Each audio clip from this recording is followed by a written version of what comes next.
Hello बच्चों, कैसे हैं आप। तो आज हम लोग आ गए हैं क्लास 12 इनवर्स ट्रिग्नोमेट्रिक फंक्शंस लेकर। और आज का हम लोग एक्सरसाइज देखेंगे 2.1 क्वेश्चन नंबर 1 to 10। छोटा सा एक्सरसाइज है, एनसीईआरटी का हम लोग सॉल्यूशन कर रहे हैं। तो एनसीईआरटी क्लास 12 के मैथ्स के बुक को हम लोग सॉल्यूशन कर रहे हैं। और आज का जो चैप्टर है inverse trigonometric inverse, exercise 2.1 question number 1 to 10। तो छोटे छोटे लेक्चर्स करके हम लोग एनसीईआरटी को पूरी तरह से सॉल्व करेंगे। इंट्रोडक्शन लेक्चर हम लोगों ने पहले ही अपलोड कर दिया है और बच्चों ने देखा भी। तो इनवर्स ट्रिग्नोमेट्रिक सॉल्व करने के पहले आप इंट्रोडक्शन लेक्चर जरूर से देख लीजिए, ताकि आपको यह समझ में आ जाए कि इसमें कौन कौन से फॉर्मूला लगेंगे, कौन कौन से क्वेश्चंस आपको जो है ज्यादा इंपॉर्टेंट है, कैसे कॉन्सेप्ट्स बनते हैं। तो ट्रिग्नोमेट्रिक इनवर्स का एप्लीकेशंस कहाँ है, उसका कॉन्सेप्ट्स क्या है, ये सारी चीजें जान ले आप। प्रिंसिपल वैल्यू क्या है, ठीक है, ब्रांच वैल्यू क्या है, तो ये सारी चीजें आप इंट्रोडक्शन में बताया गया है। तो आज हम लोग स्टार्ट करेंगे inverse trigonometric function, exercise 2.1 question number 1 to 10 NCERT का। तो चलिए सॉल्व किया जाए। इसके लिए आपको इनवर्स फंक्शन और प्रिंसिपल वैल्यू ब्रांच बहुत जरूरी है, इसीलिए हम लोगों ने लिख लिया है। और आप सभी बच्चों से हम ये कहेंगे कि एक्सरसाइज जब सॉल्व करना शुरू करेंगे तो फॉर्मूला आप जरूर से देखते रहिए, फॉर्मूला पे ही अप्लाइड होगा, क्योंकि बिना फॉर्मूला के आप मैथ्स के क्वेश्चन नहीं बना सकते हैं। और बड़े से बड़े बंदूक जो है बिना गोली के यूजलेस है। तो जैसे गोली काम करता है उसी तरह से फॉर्मूला भी काम करता है बंदूक को चलाने में। तो बिना फॉर्मूला के आप क्वेश्चंस को नहीं सॉल्व कर पाएंगे। तो इनवर्स फंक्शन और प्रिंसिपल वैल्यू ब्रांच आपको हम लिखनी है। चलिए स्टार्ट करते हैं। हम लोग निकालते हैं अपना छोटा वाला बुक, और छोटे बुक में हम लोग स्टार्ट करेंगे 2.1। चलिए हम लोग 2.1 निकालेंगे। और 2.1 में जो है 2.1 में कितने क्वेश्चंस हैं, 2.1 में 14 क्वेश्चंस हैं। चलिए 14 क्वेश्चंस तक हम लोग को, चलिए 2.1 क्वेश्चंस को हम लोग देखेंगे एक्सरसाइज 2.1। तो एक्सरसाइज 2.1 सभी बच्चे निकाल लेंगे, जल्दी से रेडी हो जाइए। चलिए सभी बच्चे रेडी हो गए हैं। 2.1 में कितने क्वेश्चंस है देख लिया जाए। ओ माय गॉड, 2.1 में 14 क्वेश्चंस है। चलिए चलिए कोई बात नहीं है, हम लोग यहां पर हम लोगों को करेक्शन करना पड़ेगा। चलिए करेक्शन भी कर देते हैं। एक्सरसाइज 2.1 में क्वेश्चन नंबर 14 तक है, तो चलो यहां पर करेक्शन करना होगा हम लोग को ना। तो इसको करेक्शन भी कर देते हैं और हम लोग इसको लिख लेते हैं 1 to 14। तो क्वेश्चन 1 to 14 है एक्सरसाइज 2.1 में। तो इसको सॉल्व किया जाए। चलिए सॉल्व करते हैं और स्टार्ट कर दिया जाए बिना समय को बर्बाद करते हुए। 2.1 कहां गया, ये 2.1 स्टार्ट हो गया, ठीक है। चलिए सॉल्व करना शुरू करते हैं, समय को नहीं बर्बाद करना है। तो बुक को छोटा कर लिया जाए यहां पर। चलो छोटा कर लिया हम लोग, आप लोग अपने बुक में देखते रहो। एनसीईआरटी के बुक को निकाल लो और उसमें से देखना शुरू कर दो। चलिए एक्सरसाइज 2.1 स्टार्ट। क्वेश्चन नंबर 1 ये दिया हुआ है, find the principal value of the following. Principal value of the following आपको बताना है। Principal value of the following, आप लोगों को इसमें प्रिंसिपल वैल्यू बताना है, मतलब रेंज के अंदर ले आना है। जो वैल्यू दिया है इनवर्स, उसको रेंज के अंदर ले आना है। साइन इनवर्स कितना दिया है, -1/2, ठीक है। साइन इनवर्स का जो वैल्यू दिया है उसको आपको रेंज के अंदर लाना है, और वही रेंज के एंगल का एंगल क्या होगा वो फाइंड आउट करना है। जैसे कि हमने इंट्रोडक्शन में बताया था, आपको इंट्रोडक्शन में बताया था कि इसमें वैल्यू दिया होता है, आपको एंगल निकालना है। वैल्यू दिया है, एंगल निकालना है, ठीक है। तो आप क्या करोगे, इस तरह के क्वेश्चंस में principal value of the following निकालना है। तो आप क्या करोगे कि साइन इनवर्स -1/2 को आप y ले लो। लेट साइन इनवर्स -1/2 को आप y ले लो। अब साइन इनवर्स का मतलब क्या होता है ये बताओ तो। साइन इनवर्स -1/2 का मतलब y, तो साइन इनवर्स का मतलब क्या होगा, साइन इनवर्स का मतलब क्या होगा, डिवाइडेड बाय साइन होगा ना। साइन इनवर्स का मतलब क्या होगा, साइन नीचे आएगा। तो -1/2 इज इक्वल टू क्या आया, -1/2 इज इक्वल टू साइन आया। तो हम लोग यहां पर क्या लिखेंगे, -1/2 is equal to sine inverse इधर गया तो क्या हो गया, साइन y। क्लियर है ना। साइन इनवर्स का मतलब साइन नीचे आ गया, इधर आ गया तो साइन y हो गया। अब -1/2 का मतलब हम लोग क्या लिख सकते हैं, -1/2 का मतलब हम लोग क्या लिख सकते हैं, -π/6 लिख सकते हैं। लिखा जा सकता है कि नहीं, लिखा जा सकता है, बिल्कुल सही। -π/6 is equal to sine y, ठीक है, साइन y। अब ये 1/2 का मतलब पता है आपको? 1/2 का मतलब क्या होता है? साइन 30। साइन 30 का मतलब क्या होगा? 30 इंटू π/180। ये सारी चीजें आप लोगों ने 11 में पढ़ा है। तो क्या आया? साइन π/6। क्योंकि यहां पर माइनस है तो यहां पर माइनस लिखेंगे, तो इसका मतलब -30 जो है साइन के रेंज में आ रहा है कि नहीं चेक कर लो। साइन के रेंज में आ रहा है कि नहीं चेक कर लो आप। साइन के रेंज में आपको ये चेक करना पड़ेगा। देखो साइन के रेंज में आ रहा है कि नहीं, तो इसको आपको चेक कर लो। इसका मतलब क्या होगा?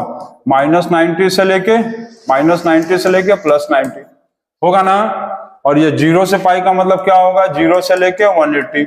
तो इसका मतलब क्या है कि साइन इनवर्स का जो प्रिंसिपल वैल्यू ब्रांच है, साइन इनवर्स एक्स का प्रिंसिपल वैल्यू ब्रांच क्या है? -90 से +90। तो -90 से +90 के बीच में आ जाएगा, इसका मतलब आंसर आ गया। तो -90 से लेके +90 के बीच में आ गया ना। तो -90 से लेके +90 के बीच में आया कि नहीं आया? आ गया। ठीक, इसका मतलब ये होगा कि यहां पर ये साइन और ये साइन कैंसल होगा, तो क्या आएगा? -π/6 y का वैल्यू, और यही इसका प्रिंसिपल वैल्यू होगा। ठीक है, प्रिंसिपल वैल्यू क्या आया? Principal value of sine inverse -1/2 is -π/6। ठीक है, इस तरह से सॉल्व करना है। साइन इनवर्स -1/2, तो साइन इनवर्स -1/2 को क्या लेंगे? y ले लेंगे। लेट ये साइन इनवर्स इधर गया तो y हो गया, तो क्या होगा? -1/2 का मतलब साइन y। अब साइन में देखो क्लास 10 के हिसाब से कि 1/2 कितने में आता है? 30 में आता है, तो यहाँ माइनस लगाएंगे। -30 रेंज के अंदर आ रहा है, इसका मतलब प्रिंसिपल वैल्यू -π/6 होगा। ठीक है, हो गया। इसी तरह से आपको सारे क्वेश्चंस को सॉल्व करते चलना है। अब चलिए सॉल्व करते चले हम लोग। क्वेश्चन नंबर 2, एक आप क्वेश्चन समझ गए हैं, अब इसी तरह से आप, ठीक है, रेंज के अंदर आप ले आ देंगे, बस आपका काम हो गया। रेंज के अंदर आ गए, आपका काम हो गया। चलिए क्वेश्चन नंबर 2 दिया हुआ है, 2 नंबर क्वेश्चन दिया हुआ है, cos इनवर्स √3/2। cos इनवर्स √3/2, तो आप क्या लोगे? Let cos inverse √3/2 is equal to क्या लोगे आप? y ले लो। y ले लिए, अब चलो सॉल्व करो। क्या लिखेंगे? √3/2 is equal to cos y। cos inverse इधर गया, cos y हो गया। cos में कितने पे होता है बताओ? cos में √3/2 कितने में होता है? √3/2 यदि cos देखेंगे तो cos होता है 30, पता है ना? cos 30, तो cos 30 का मतलब क्या होगा? π/6। तो √3/2 को क्या लिखा जा सकता है? cos 30 का मतलब π/6 cos y। इसका मतलब ये हो गया कि y का जो वैल्यू आ रहा है, एंगल, हम क्या बोले थे इंट्रोडक्शन में ही बताए थे कि ट्रिग्नोमेट्रिक इनवर्स में वैल्यू दिया रहता है, एंगल फाइंड आउट करना है, और यही एंगल आ गया π/6। ठीक है, ये आ गया π/6। अब इसका रेंज कितना होता है? सभी जब बच्चे जल्दी से बताएंगे कि रेंज कितना होता है। आपको प्रिंसिपल वैल्यू रेंज भी देखना है, तो प्रिंसिपल वैल्यू रेंज आप याद रखना। प्रिंसिपल वैल्यू रेंज कहाँ है? प्रिंसिपल वैल्यू रेंज भी आपको बार बार देखना नहीं है, आप फॉर्मूला देख लो। आप फॉर्मूला अपने सामने निकाल लो और उसको देखो। cos में 0 से 180, तो इसका मतलब 30 तो उसके अंदर आ ही गया, आ गया ना, इसका मतलब काम हो गया। ठीक, तो आप ये फॉर्मूला अपने पास कॉपी पे रखे रहो और उसमें से मैच करते रहो। तो ये क्या आएगा? π/6। ठीक, क्या लिखेंगे? Principal value of cos inverse √3/2 is π/6। ठीक है, इस π/6, तो ये आ गया आंसर। ठीक, π/6 मतलब 30, और cos का रेंज होता है 0 से 180, तो उसके अंदर आ गया, तो कहानी खत्म। क्वेश्चन नंबर 3, क्वेश्चन नंबर 3 की तरफ बढ़ा जाए। चलो बहुत अच्छा, क्वेश्चन नंबर 3 की तरफ बढ़ते हैं। क्वेश्चन नंबर 3 क्या दिया हुआ है? cosec inverse 2। क्या लिखेंगे फिर? Let cosec inverse 2 is equal to y। ठीक है, ये cosec इनवर्स उधर जाएगा तो क्या होगा? तो 2 is equal to cosec y। अब बताओ कि cosec में 2 कितने पे आता है? सभी बच्चे जल्दी से बताएंगे कि cosec में 2 कितने पे आता है। जल्दी से बताएंगे, सभी बच्चे फट से बताएंगे कि cosec में 2 कितने पे आता है। बताओ cosec में 2 कितने पे आता है? 5/6। 2 जो है कॉसेक में कितने पे आता है याद है? Cosec 30 degree is equal to 2 होता है। Cosec 30 degree is equal to 2, तो मतलब कॉसेक क्या होगा? 5/6। तो 2 की जगह क्या लिखेंगे?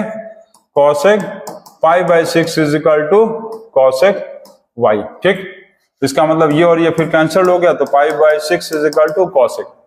अब रेंज चेक कर लो, रेंज चेक कर लो सब कि रेंज में आ रहा है कि नहीं आ रहा है, चेक कर लो।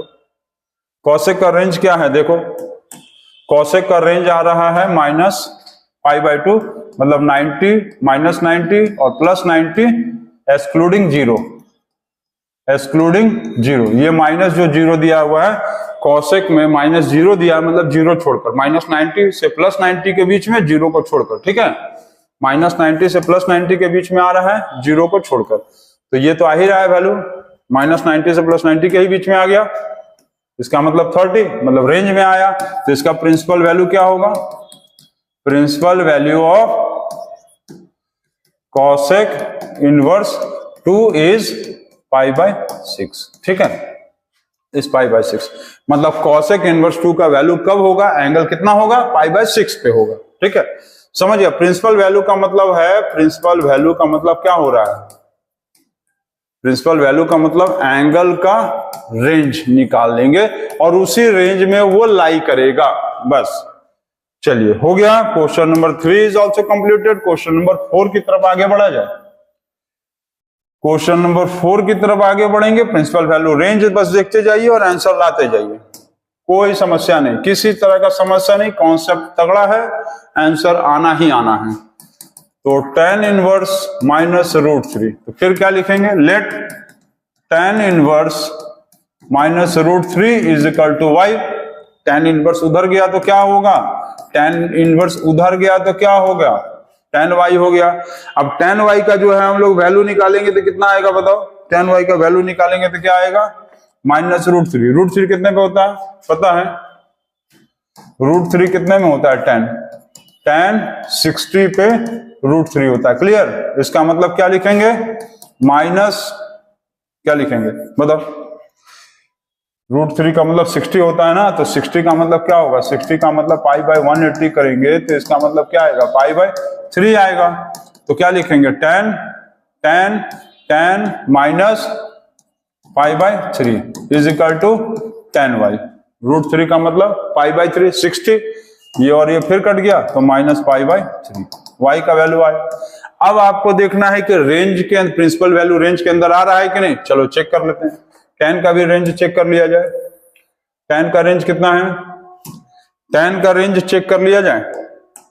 tan का रेंज है यहाँ -90 से +90। ठीक, -90 से लेकर +90, इसका मतलब ये भी आ रहा है -90 से +90 के बीच में आना था, आ गया। तो आप बस खाली रेंज चेक करते जाओ और आंसर लाते जाओ। ठीक, तो क्या लिखेंगे? Principal value of tan inverse -√3 is -π/3, क्योंकि -π/3 का मतलब होता है -60 और tan का रेंज होता है -90 से लेके +90, तो इसके बीच में आ गया, मतलब हो गया, यही एंगल होगा। ठीक है, तो हो गया ना। चलिए क्वेश्चन नंबर 5 को आगे देखते हैं हम लोग। क्वेश्चन नंबर 5 बहुत ही आसान, प्रिंसिपल वैल्यू खाली आपको देखते चलना है, उसी के अंदर ला देना है। ठीक, चलो क्वेश्चन नंबर 5 को हम लोग देखते हैं। क्वेश्चन नंबर 5 क्या दिया है? बुक को थोड़ा सा इधर ले आया जाए। चलो बुक को यहां ले आते हैं और यहां से देखते हैं। क्वेश्चन नंबर 5 क्या है?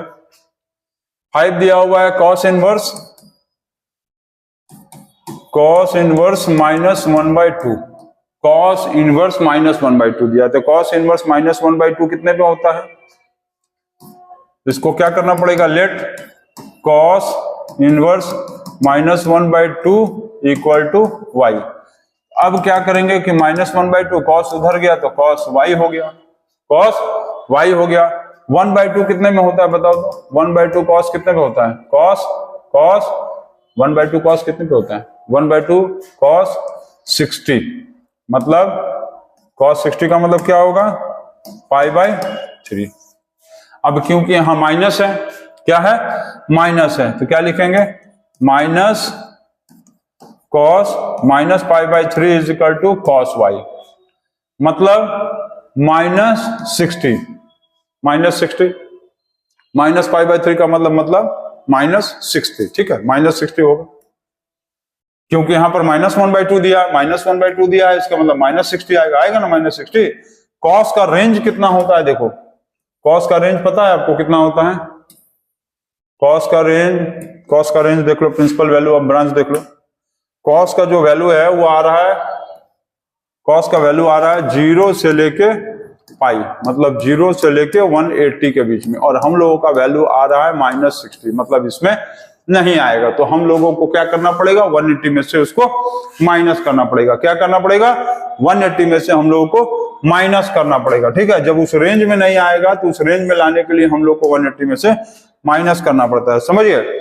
जब उस रेंज में ना आए तो क्या करना होगा, जब उस रेंज में नहीं आएगा तो हम लोगों को क्या करना पड़ेगा, उस रेंज में लाने के लिए हम लोगों को, उस रेंज में लाने के लिए क्या करना पड़ेगा, कॉस, उस रेंज में लाने के लिए हम लोग को उसको माइनस करना पड़ेगा, तो माइनस कर दें, चलो माइनस कर दो, पाई में से 180 मतलब 180 -60 120, तो 180 मतलब पाई, तो पाई से माइनस कर दो, 3 pi minus pi is equal to 2 pi by, तो ये क्या हो जाएगा, cos 2 pi by 3, 2 pi by 3 is equal to cos y. अब इसको काट दो और 2 पाई बाई 3 जो होगा ये आया y का वैल्यू, 2 पाई बाई 3, ये इसका क्या कहलाएगा, ये इसका अब आएगा प्रिंसिपल वैल्यू ऑफ किसका, cos inverse -1/2 is equal to 2 pi by 3 पे ये वैल्यू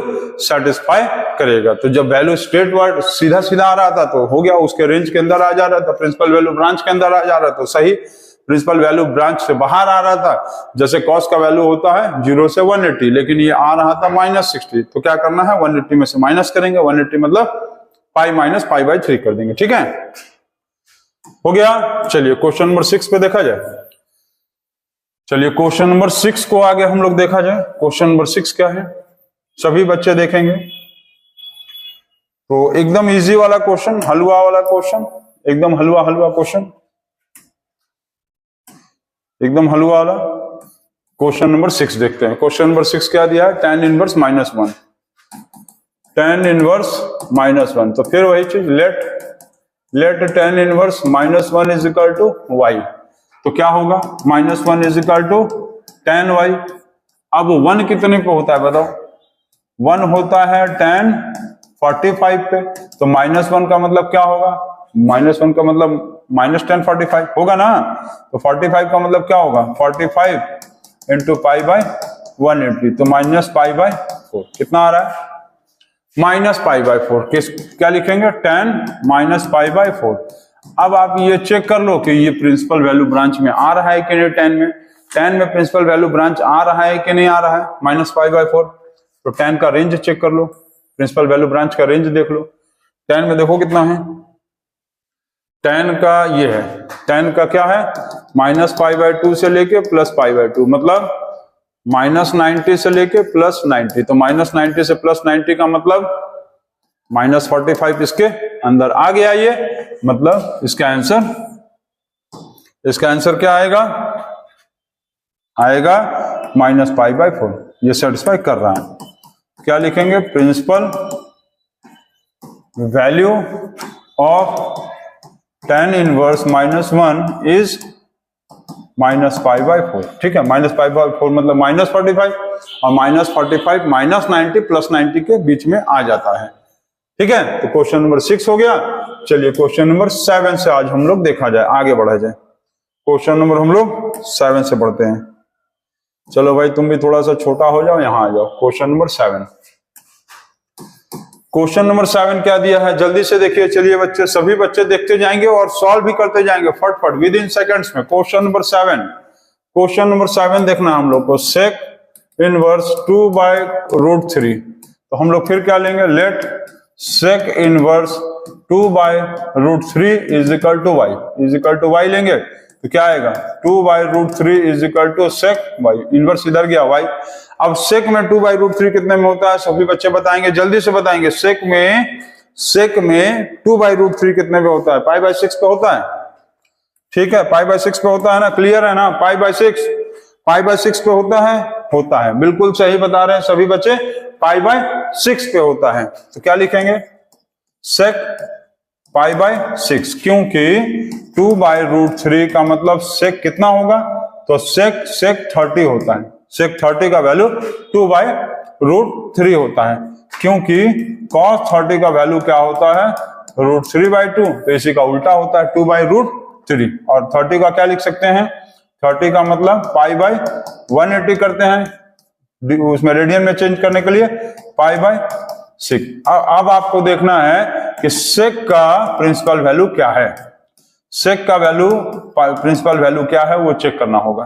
तो चलो प्रिंसिपल वैल्यू सेक का चेक कर लो, प्रिंसिपल वैल्यू सेक का चेक कर लिया जाए। सेक का प्रिंसिपल वैल्यू क्या है, 0 से 90। सेक का प्रिंसिपल वैल्यू दिया है, सेक का प्रिंसिपल वैल्यू क्या दिया है, 0 से 90, जिसमें हम लोग 90 को नहीं लेंगे। 90 क्या है, एक्सक्लूडेड है। ठीक है, 90 एक्सक्लूडेड है, मतलब 0 से 90 नहीं, 0 से 180, 0 से 180, 0 to 180। सेक का जो है प्रिंसिपल ब्रांच वैल्यू क्या है, 0 से 180, सिर्फ 90 को छोड़कर, तो 0 से 180 के बीच में आ ही गया, 0 से 180 के बीच में तो आ ही रहा है, 0 से 180 के ही बीच में आ रहा ना। पाई/6 का मतलब क्या होगा, पाई/6 का मतलब होगा, पाई/6 का मतलब 30 डिग्री, तो 0 से 180 डिग्री के बीच में तो आ ही रहा, और 90 को छोड़कर 90 आया भी नहीं है। ठीक, क्या होगा, प्रिंसिपल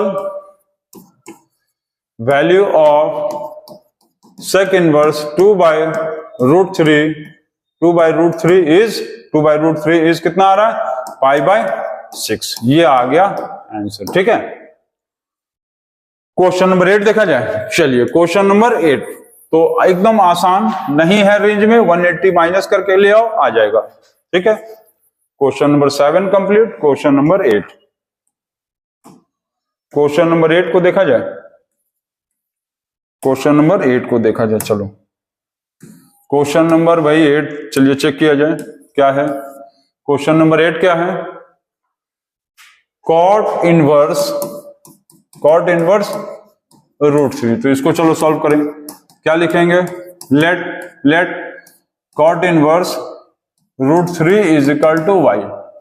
तो √3 is equal to cot inverse इधर आएगा तो क्या होगा, कॉट y हो जाएगा।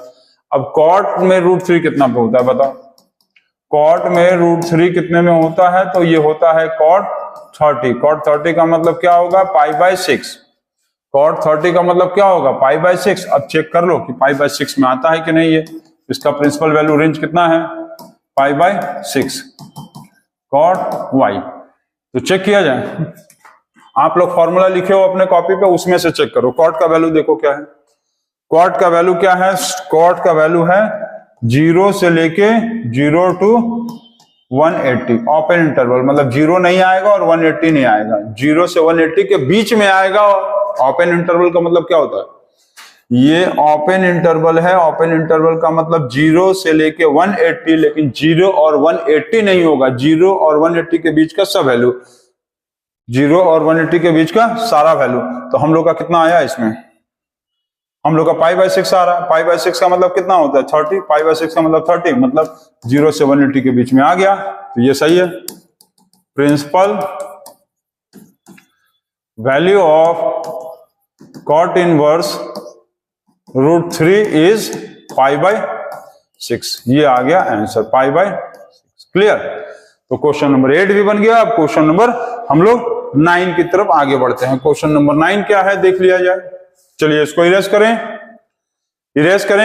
चलो इरेज कर दिए। क्वेश्चन नंबर 9 पढ़ो, क्वेश्चन नंबर 9 की तरफ बढ़ा जाए।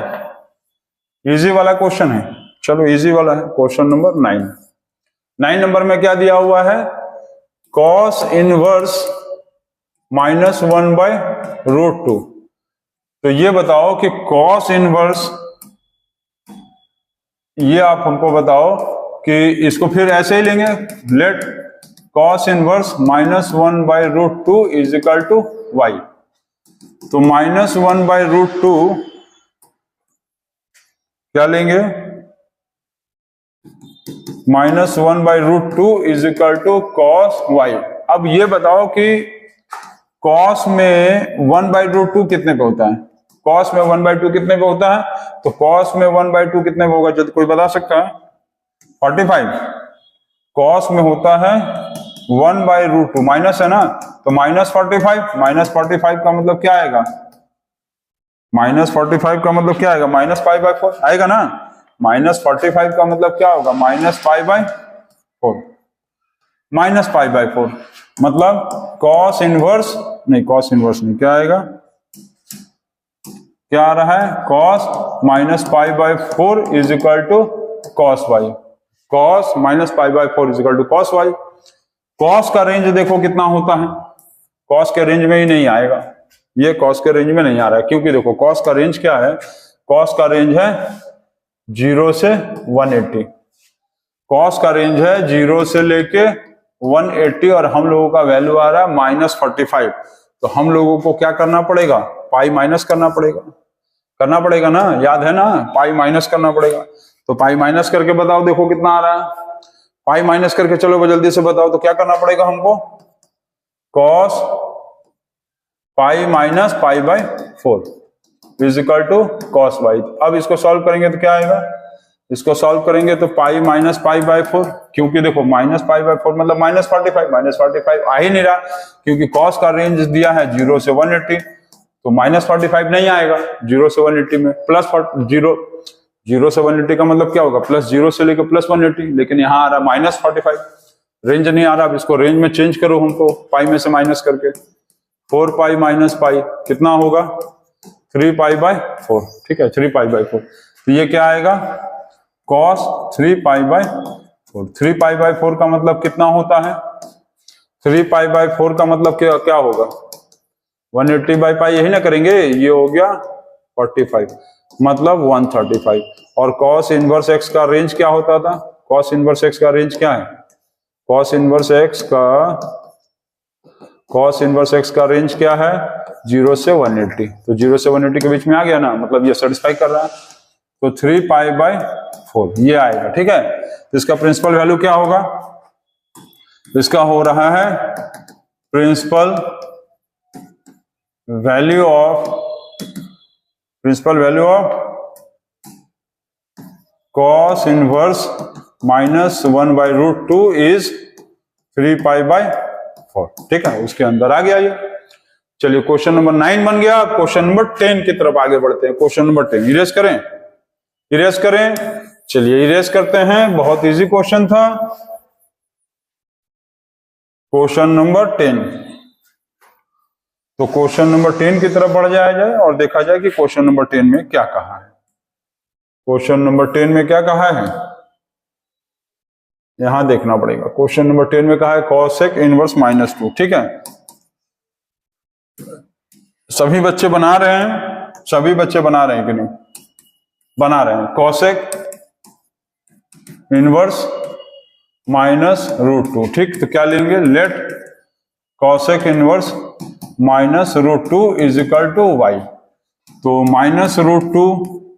-√2 इज इक्वल टू क्या होगा, cosec वाई, इनवर्स इधर गया तो cosec वाई हो गया। अब ये बताओ कि cosec में √2 कितने पे आता है, cosec में √2 कितने डिग्री पे आता है, पता है आपको किसी को, तो ये आता है cosec -π/4 पे आता है। कितने पे आता है, कितने पे आता है भाई,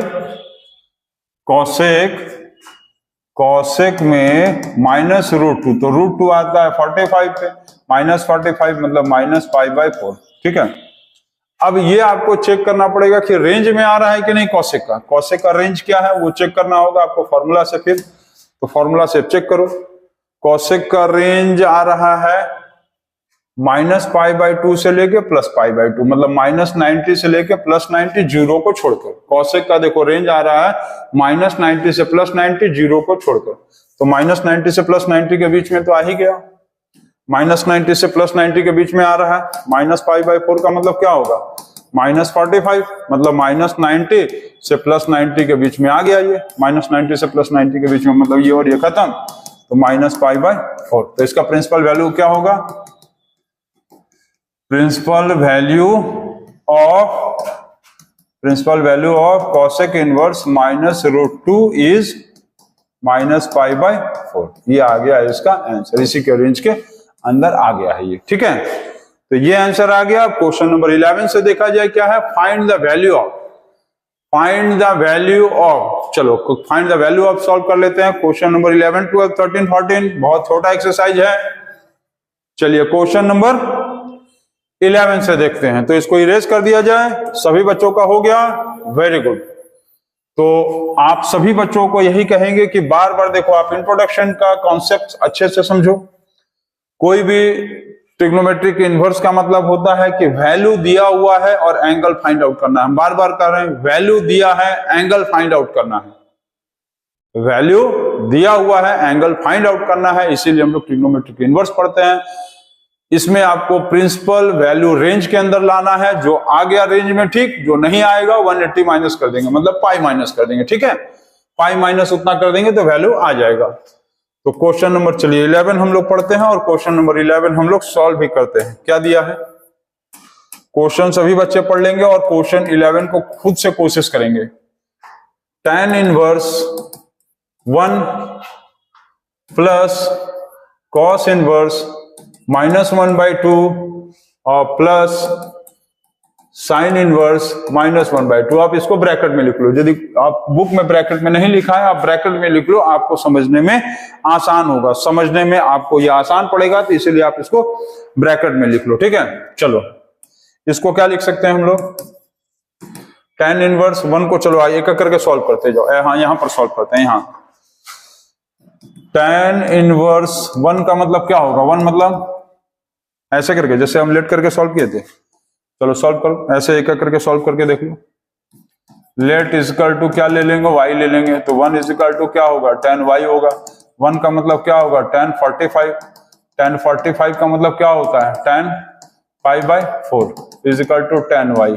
ये और ये खत्म हो गया, क्योंकि tan का रेंज क्या होता है, अरे फॉर्मूला आप लोग बुक में लिखे हो ना कॉपी में, उससे चेक कर लो ना। tan का रेंज देखो क्या है, tan का रेंज -90 से +90, -90 से +90 मतलब ये सेटिस्फाई कर रहा है, -90 से +90, ठीक, मतलब इसका π/4 आएगा। क्या आएगा, π/4। तो हम लोग क्या लिख सकते हैं,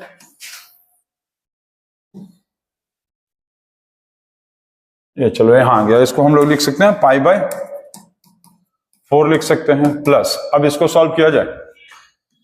cos inverse -1/2 is equal to y, इसको ले लो अब, चलो लेट, ठीक। अब क्या होगा, -1/2 इजकल टू cos y। 1/2 का मतलब क्या होगा, 1/2 का मतलब क्या होगा, जल्दी बताओ, 1/2 का मतलब क्या होगा, cos 1/2 का मतलब cos 60 होता है, तो -π/3 इजकल टू cos y। इसको काटेंगे तो मतलब माइनस आएगा, -π/3, तो रेंज होता नहीं है cos का रेंज होता है 0 से 180। आप देखो यहाँ पर फॉर्मूला देख लो, आप cos का रेंज होता है 0 से 180, तो 0 से 180 के बीच में लाना, ठीक है। cos का रेंज कितना है, 0 से 180, तो 0 से 180 के बीच में लाना है, तो पाई माइनस करना पड़ेगा। क्या करना पड़ेगा हमको, इसको पाई माइनस करना पड़ेगा। तो यहां पर लिखेंगे cos -π/6 is equal to cos y, फिर क्या लिखेंगे, cos π-π/6 is equal to cos y, ठीक है 6। इसको सॉल्व करेंगे तो क्या आएगा, 6π - π इजकल टू 5π/6। तो क्या आ गया, 5π/6 आया इसका वैल्यू। अब इसको सॉल्व करना पड़ेगा साइन इनवर्स में। चलो इसको भी सॉल्व करते हैं, इसको यहीं सॉल्व कर दें।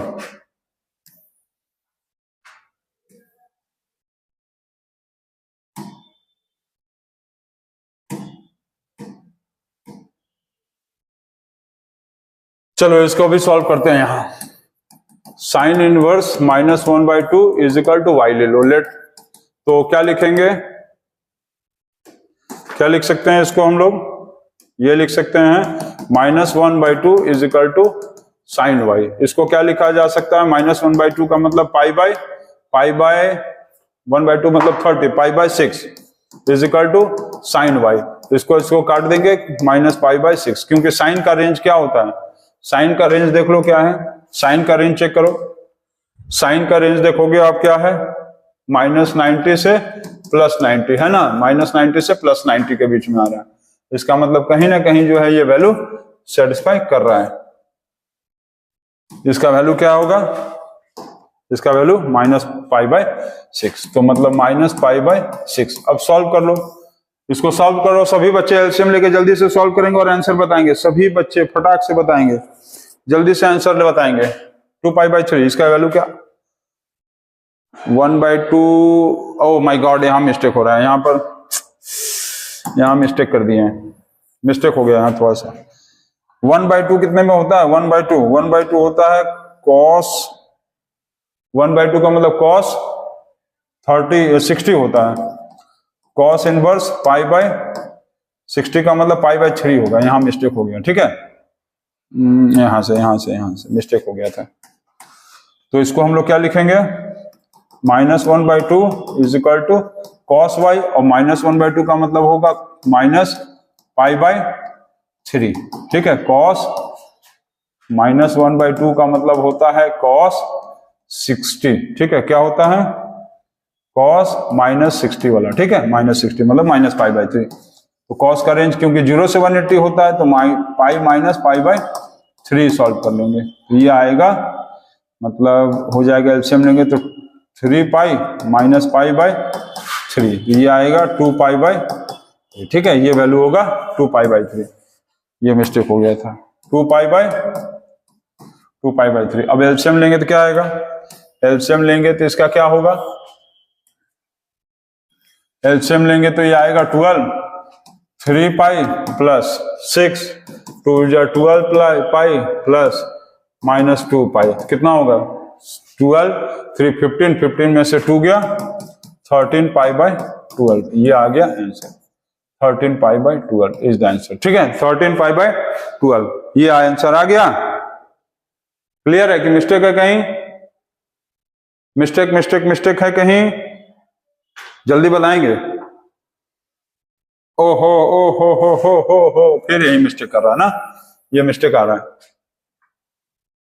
इसका वैल्यू क्या आया है 2π/3, और इसका वैल्यू क्या आया था +-पाई/6। एलसीएम लेने में 12, ये होगा 4 2 = 8π होगा, +-2π, यहां पर मिस्टेक था, ठीक है। 3 4 = 12 और 4 2 = 3 4 = 12, 4 2 = 8, 8 और 3 11 में से 2 गया, 9π/12, जिसको हम लोग सॉल्व करेंगे तो 3π/4, ये आंसर आएगा, ठीक है। क्लियर है ना, यहां मिस्टेक था, 3 4 = 12 और 4 2 = 8, ठीक है। तो इस तरह से हम लोग इसका अलग से प्रिंसिपल वैल्यू ब्रांच निकाले, प्रिंसिपल वैल्यू ब्रांच निकाल के सबको ऐड कर देंगे, ठीक है। तो ये हो गया आपका क्वेश्चन नंबर 11 नंबर, ठीक। तो और यहां पर ध्यान देना, यहां पर cos वाले में cos 1/2 का मतलब होता है cos 60, और cos 60 का मतलब होता है पाई/3, हम लोग 30 समझ लिए थे ना, ठीक है। तो ये हो गया आपका क्वेश्चन नंबर 11। क्वेश्चन नंबर 12 पे हम लोग पहुंचते हैं और देखते हैं कि क्वेश्चन नंबर 12 क्या है। 12 नंबर क्या क्वेश्चन है, cos inverse 1/2 plus 2 sin inverse 1/2। चलिए सॉल्व करिए, जल्दी से बताइए तो क्या आएगा। cos इनवर्स 1/2 का मतलब क्या लिख सकते हैं, अब हम लोग cos इनवर्स 1/2 को लिख सकते हैं, डायरेक्ट थोड़ा लिखने की कोशिश करो। अब cos inverse 1/2 is equal to क्या लेंगे, y, यही लेंगे ना। तो 1/2 का मतलब क्या आएगा, 1/2 का मतलब cos y, यही ना करते थे। 1/2 का मतलब हो गया cos 1/2 का मतलब क्या होगा, 1/2 मतलब हो गया cos 60 का मतलब पाई/3। cos का रेंज होता था 0 से 180 होता था, cos का जो रेंज होता था वो 0 से 180 था, मतलब ये सही है।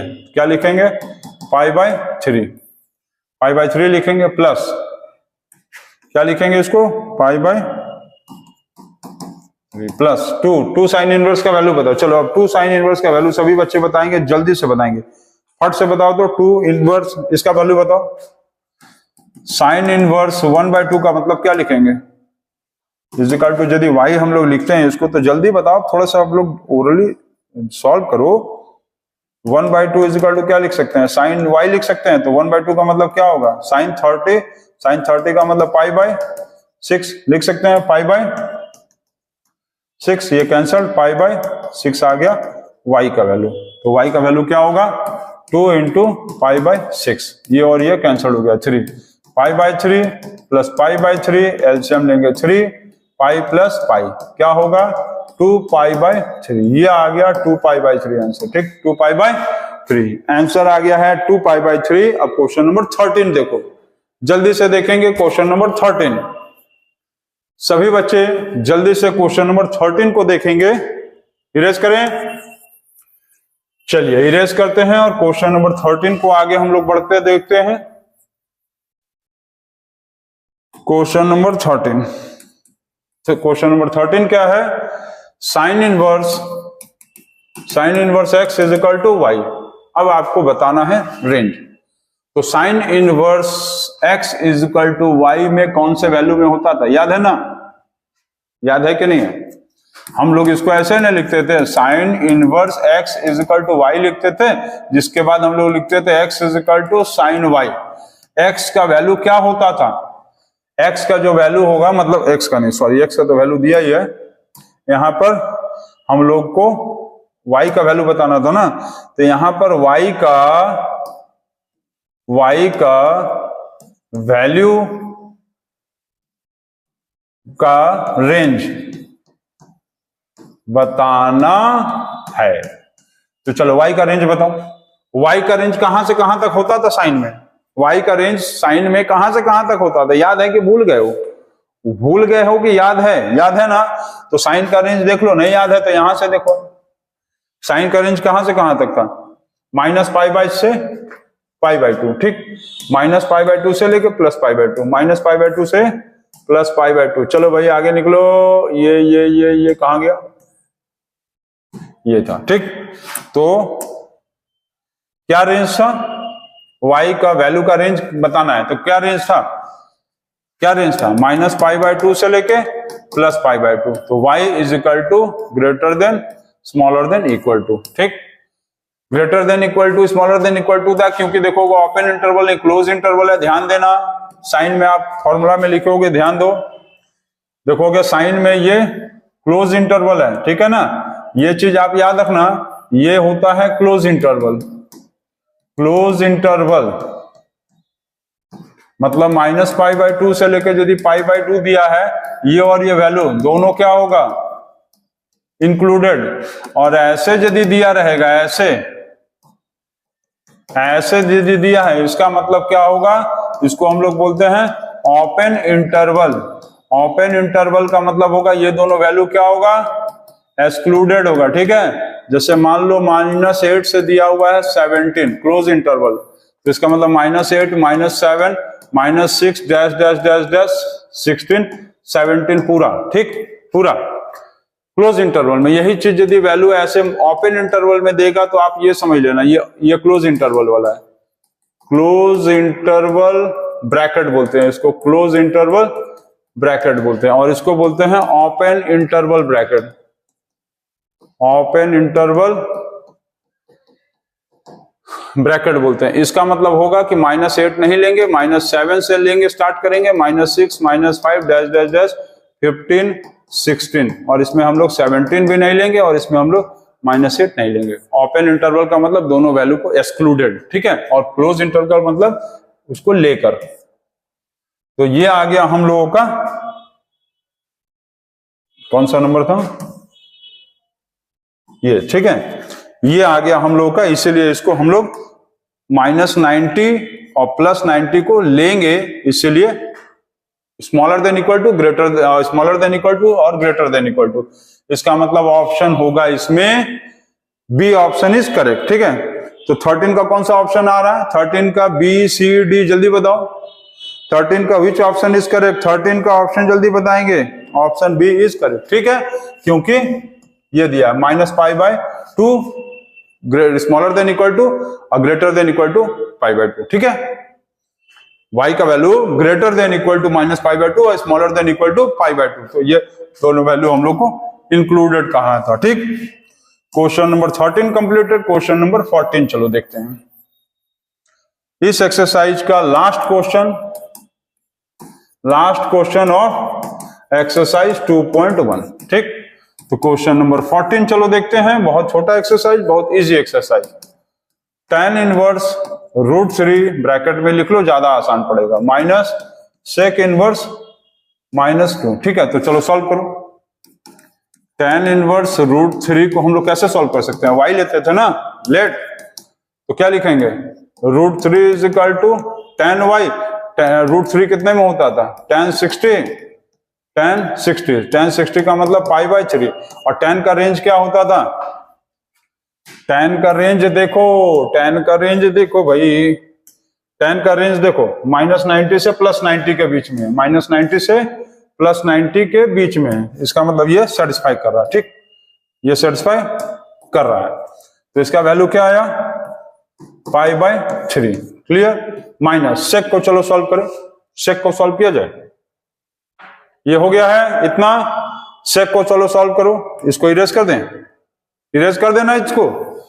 चलो ये इरेज हो गया। अब सेक का वैल्यू निकालो। इसी तरह से सेक को सॉल्व करते हैं। लेट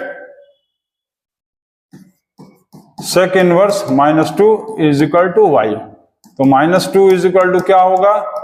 सेक y। ठीक, तो अब -2 क्या होता है? सेक में -2 क्या होता है? 1/2 कितने पे होता है? कॉस का 1/2 होता है 60 पे। होता है कि नहीं होता है जी? बताओ, जल्दी बताओ, होता है कि नहीं होता है? तो सेक का कितना पे होगा? सेक का कितने पे होगा? सेक का जल्दी बताओ कितने पे होगा?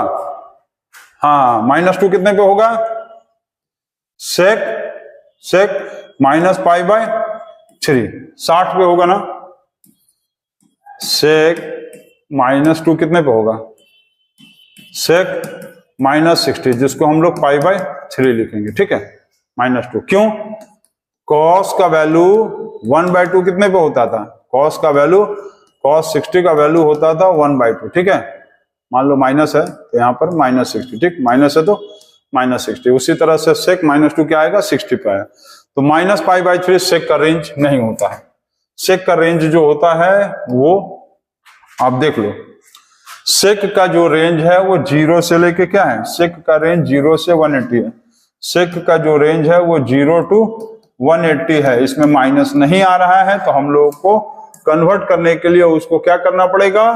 हम लोगों को क्या करना पड़ेगा? पाई में से माइनस करना पड़ेगा। तो यहां पर क्या लिख सकते हैं हम लोग? क्या लिख सकते हैं? Sec pi minus π/3 is equal to sec y। तो सेक 3π माइनस π/3, तो 2π/3 sec is equal to sec y। Cancel हो गया, तो ये हो गया 2π/3 इज इक्वल टू y। ठीक है, तो क्या आया? 2π/3। तो यहां पर सेक इनवर्स x क्या लिख सकते हैं? 2π/3। अब इसको हम लोग सॉल्व करेंगे तो क्या आएगा? 3π माइनस 2π क्या आएगा? क्या आंसर आएगा? -π/3। ऑप्शन कौन सा करेक्ट आ रहा है? B option is correct. Option कौन सा करेक्ट आ रहा है? B option is correct. ठीक, बी ऑप्शन इज करेक्ट। तो ये बन गया आप लोगों का एक्सरसाइज 2.1 कंप्लीट हो गया। अब हम लोग एक्सरसाइज 2.1 कंप्लीटेड। एक्सरसाइज 2.1 में हम लोगों ने देखा क्वेश्चन नंबर 1 से लेकर 14 तक पूरी तरह से सॉल्व किया और सारे क्वेश्चंस को समझा भी। तो 2.1 कंप्लीटेड, क्वेश्चन नंबर 14 तक हम लोग देख रहे थे ट्रिग्नोमेट्रिक इनवर्स। हम लोग ट्रिग्नोमेट्रिक इनवर्स देख रहे थे क्लास 12 का। एक्सरसाइज 2.1 का क्वेश्चन नंबर 1 से लेके 14 तक हम लोगों ने एनसीईआरटी का देखा।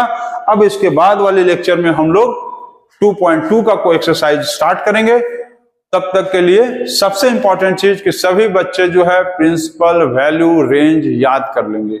प्रिंसिपल वैल्यू रेंज याद किए रहिए। अब क्वेश्चन थोड़ा डायरेक्ट वे में बनेगा, क्योंकि बार बार इस तरह से आपको नहीं सॉल्व करना है। एग्जाम में आप इस तरह से बार बार सॉल्व नहीं करना है आपको। ये चीजें जो है, ये स्टेप्स जो है, आप इसका जैसे वैल्यू आ रहा है तो 2π/3, ये सब स्टेप्स को थोड़ा आपको डायरेक्ट करके लिखना पड़ेगा। ठीक है, ये सब स्टेप्स को आपको डायरेक्ट लिखना पड़ेगा, तो उसका आदत डाल लीजिए। अब अगले वीडियो में हम लोग एक्सरसाइज 2.2 सॉल्व करेंगे। तब तक के लिए take care and goodbye, not forever, goodbye for only this lecture. अगले वीडियो में हम लोग फिर मिलते हैं और कॉपी पे प्रैक्टिस करते रहिए।